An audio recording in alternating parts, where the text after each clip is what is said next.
السلام علیکم میرے یوٹیوب ساتھیوں، امید آپ خیر سے ہوں گے۔ ساتھیوں، آج دونوں کتابیں دونوں ناول اردو کے یہ دونوں ایک تراجم، ایک دوسرا ناول کووڈ کی وبا، کووڈ یا جو ایک بڑے عالمی جنگ ہو، ورلڈ وار 2 ہو، اس کے پس منظر میں یہ دونوں بھیانک چیزیں کسی کو نہیں بھول پاتے۔ کوئی بھی یادیں جو ہے دماغ کے کونے میں پڑی ہوتی ہیں، جو روزانے کبھی کبھی ہمارے ہاتھ دروازے کھول کر چبھتی رہتی ہیں، پریشان کرتے ہیں۔ کووڈ کی ایک 1942 کے دور، ایک 2021 کا دور، دونوں بھیانک اگر کسی کو یاد رہیں گی تو ساری عمر یاد رہیں گی، نہ بھلا پائے گا۔ جنگیں ہوں، وبائی امراض ہو، وبائی آفتیں ہوں، ہمارے ادب میں اپنی جگہ مقام بنا لیا ہے۔ ادیب لکھا ہے، اس کو کس انداز سے پیش کیا ہے، کیسے پیش کیا ہے، کیسے پڑھنے والوں کو اپنی گرفت میں لیا ہے، کیسی کیسی چیزیں پیش کی ہیں، یہ کوئی نہیں بتا سکتا، زبانی کوئی بات نہیں کر سکتا۔ یہ کیسے چبھن ہے جو چبھتی رہتی ہے، جو ایک وبا کی تباہی کاری اور دوسری جنگوں کی تباہ کاری انسان کو تباہ برباد کر دیتی ہے، اس دماغ کو کھوکھلا بنا دیتی ہے، دماغ کو نیست نابود کر دیتی ہے۔ ایسے ہی کتابوں کا تعارف لے کر آیا ہوں جو دل کو دماغ کو جھنجھوڑ دینے والے ہوتی ہے، جو انسان کو کہیں سے کہاں پہنچا دیتی ہے۔ ایسی کتابوں کا تعارف لے کر آیا ہوں۔ اچھی لگے تو لائک کمنٹ کر دیا کرے، ورنہ آپ سے کوئی زبردستی نہیں۔ دوستو، ویڈیو کا آغاز کرنے سے پہلے چینل کو سبسکرائب، ویڈیو کو لائک کر دیں کہ تو بڑی مہربانی ہوگی۔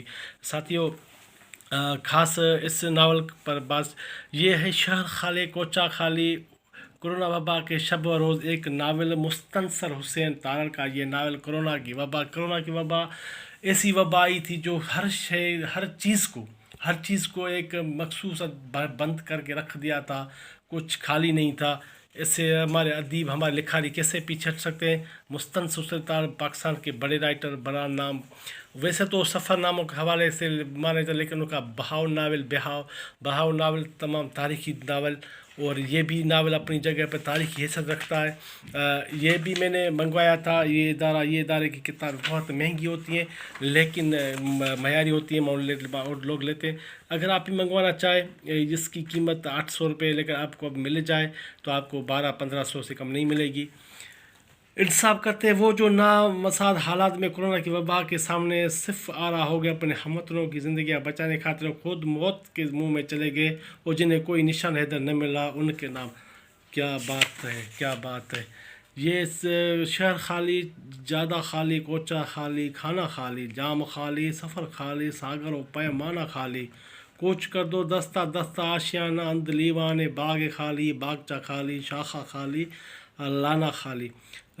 دوستو، یہ ایک نظم غزل جو ہے پتہ نہیں کس نے لکھی ہے۔ افغان شاعر اور موسیقی امیر جان صبوری کا کلام، جس سے تاجک گلوکارہ نگارہ خالہ نے گایا تھا۔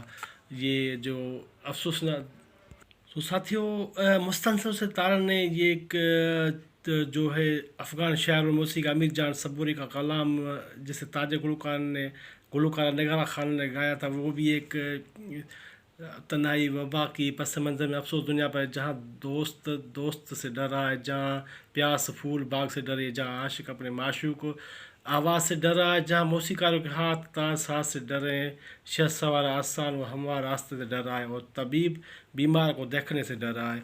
یہ ناول مجھ کو اس لیے پسند ہے، جو ایک دوسرے سے نفرت کرنے لگے لوگ، کیا ٹائم تھا، کیا تباہی تھی، بتا نہیں سکتا۔ وبا کی تنہائی، انتون چیخوف کا یہ تھوڑا سا حصہ پڑھنا ضروری سمجھوں گا۔ ہر جانب ہیضے کی وبا پھیلی ہوئی ہے، ہر جانب کوٹینہ ہے، خوف ہے، یہاں تک کہ ادب کے بارے میں سوچنے کا وقت میسر نہیں۔ یہ وبا کی تنہائی ہے، البتہ وبا کے دنوں میں بہت کچھ ہے جو دلچسپ کا بن سکتا ہے اگر آپ ایک لاتعلق نقطۂ نظر سے اس کا مشاہدہ کریں گے۔ ساتھیوں، اس کے بعد ناول کا شروع ہوتا ہے، ناول کا آغاز ہوتا ہے۔ زبردست لکھتا ہے ایسا ہمارے مستنصر حسین تارڑ صاحب، کیا بیانہ کرتا ہے۔ یہ ناول میں نے خود نہیں پڑھی، پڑھ کر آپ کو ضرور رائے دوں گا، اس کے بارے میں ضرور اگر آپ سندھی پڑھنا چاہتے ہیں، سندھی میں بھی اختر حفیظ کا ناول ہے کووڈ-19، اس نے بھی لکھا ہے، بہت کچھ لکھا گیا ہے، کہانیاں لکھی گئی ہے، شاعری کی گئی ہے کووڈ کے متعلق، لیکن جو چیز ہمارے دل کو چھو گئی وہ ایک مستنصر ستار کا یہ ناول، جو جس کی پرائز 2000 میں 800 تھی، لیکن اب جو حالات ہیں یہ آپ کو کتاب ڈسکاؤنٹ میں بھی 1000 مل جائے گی، جو مجھے ڈسکاؤنٹ میں 600 روپے میں پڑی تھی۔ اگر آپ ناول پڑھنا چاہیں، ہم ادارے کا جو یہ ادارہ ہے آپ اس سے منگوا سکتے ہیں، شہر خالی کوچہ خالی، کرونا وبا کے شب و روز ایک ناول۔ ساتھیوں، دوسرا یہ ناول ہے ماں میکسیمم گورکی کا، یہ جو ناول ہے رشین ایڈیشن ہے، سو وہ بھی دوسرا ایڈیشن، یہ دارالارشاد ترکی ماسکو جو اس کا پیش کردہ جاری کردہ پبلش کیا ہوا، یہ اس لیے میں نے خرید کیا ساتھیوں کہ میرے پاس کی تازہ 2-3 ایڈیشن پڑے ہیں جو ابھی شائع ہوئے پر، لیکن اس کو خریدنے کی وجہ یہ تھی کہ یہ ناول مکمل ہے، یہ تقریباً 500 صفحات پر مشتمل ہے۔ جو ہم آج کل ناول پڑھ رہے ہیں ماں، یقین کرو میں نے جب اس سے پڑھا تو ناول کو جو ابھی شائع ہو رہے ہیں اس کو اختصار کر کے کینچی سیزر سے اس کو کاٹا گیا ہے، لیکن یہ ایک مکمل رشین ایڈیشن جو مجھے ریگل چوک ایسے پیاسوں کی بھوک مٹاتا ہے جہاں پر آپ کو نایاب چیزیں، نایاب کتابیں مل جائیں گی۔ یہ بھی میرے دوست کسی نے مجھے بھیجا، یار یہ ناول مل رہا ہے ماں رشین ایڈیشن، لے لوں؟ میں نے کہا بھائی آنکھ بند کر کے لے لو، لیکن کتنے میں دے رہا ہے؟ یہ بھی 300 میں پڑا، رشین ایڈیشن 300 میں پڑ گیا، اور آپ 500 سے اگر یہ ناول ابھی ہم خریدیں گے تو 1200 میں مل جائے گا، لیکن یہ دینے والے کی مہربانی اور جس نے مجھے دیا اس کی بھی مہربانی۔ اس کے تفصیل اس کا کیا بتاؤں، لیکن ایک دھندلا سا عکس آتا ہے، اگر پڑھ پاؤں تو بتاؤ، آپ کو پڑھ کے سناتا ہوں۔ جن کے گورکی کے ناول ماں مس بیلا گرانولا کی حیثیت سے کی گئی۔ سو ساتھیوں، اس کے الفاظ کچھ سمجھ میں نہیں آ رہے، معذرت چاہتا ہوں جو پڑھ نہیں پا رہا میں، کیونکہ یہ تمام پرانے ہیں، پھر بھی اتنا ہی آپ کو دکھا سکتا ہوں۔ یہ میکسیمم گورکی کا ناول ماں، پرانا ایڈیشن، اس کا ٹائٹل آپ دیکھ سکتے ہیں۔ ساتھیوں، ناول بہت، اس کی میں کیا تعریف کروں، گورکی نام میں پیش لفظ، ہر دم ایسی کتاب ہوتی ہے جن کا تعلق اس کی ارتقاء کے موڑ کے زمان سے ہوتا ہے۔